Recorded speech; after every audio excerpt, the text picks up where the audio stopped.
Bonjour Jérémy, du coup tu exerces le rôle de co-direction du tournoi du Belgian Open.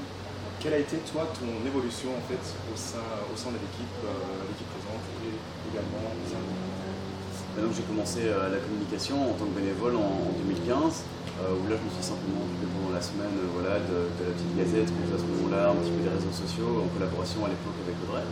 Et puis l'année d'après je suis rentré dans le comité, où là j'ai vraiment travaillé de manière plus rapprochée avec Audrey tout le long de l'année, pour préparer le tournoi. Et puis quand Yacine est parti, a décidé de prendre un peu sa retraite après 27 ans de loyal service au Belgian Open.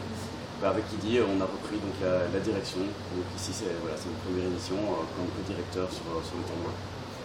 Qu'est-ce qui t'a motivé en fait à vouloir continuer ton investissement et endosser des responsabilités plus grandes d'année en année? Partiellement Yacine. Yacine a toujours été un directeur très, très motivant, qui a été un exemple pour pas mal de choses. Et puis le tournoi en lui-même. Une fois qu'on vient, on a plein envie de partir.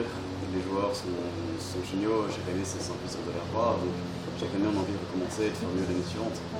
Et du coup, Yacine a exercé pendant 27 ans une direction en étant entre guillemets seul. Et toi, avec Kidi, vous exercez une co-direction. Quelles sont les grosses différences en fait au niveau de la répartition des tâches, au niveau de l'organisation personnelle et aussi au niveau en fait, du temps que vous dépensez vous pour pouvoir organiser le tournoi? Il n'y a pas tellement de différence, à part quelques appels téléphoniques de plus, quelques heures passées au téléphone chaque mois pour discuter. Mais à part ça, il n'y a pas énormément de différence, puisque même quand Yacine était là et qu'il était tout seul à la direction, ça a toujours été un travail d'équipe, avec des décisions prises collectivement. Aujourd'hui, c'est pareil, sauf qu'au lieu d'avoir un directeur, on en a deux. Donc voilà, c'est une répartition des tâches plus qu'autre chose, mais le système de l'équipe reste largement identique à la manière dont on fonctionnait avant. Un des challenges en fait, du tournoi de cette année-ci a été aussi de pouvoir relancer en fait, la dynamique du Belgian Open après la période de pandémie du Covid. Également, l'équipe avec laquelle vous travaillez est une équipe jeune, énergétique. Est-ce qu'il y a des points qui ont posé des difficultés et également des points qui ont aidé à pouvoir relancer cette dynamique? Au niveau de l'équipe, il n'y a pas eu particulièrement de difficultés. Au niveau du post-Covid, là oui, un petit peu plus, bien sûr, ça fait 3 ans qu'on n'a plus le tournoi. Donc il faut aller rechercher nos bénévoles, il faut aller rechercher les ramasseurs, il faut aller rechercher les joueurs, les sponsors. Donc il y a pas mal de monde qu'il faut ramener, alors qu'en 3 ans, ils ont pu un peu nous mettre dans un tiroir de leur tête, entre guillemets.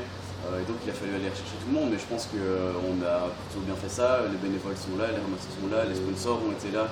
Alors évidemment on en cherche toujours plus, que ce soit au niveau des sponsors, des bénévoles, des ramasseurs. Mais voilà, je pense que la difficulté a été assez largement surmontée à ce niveau-là.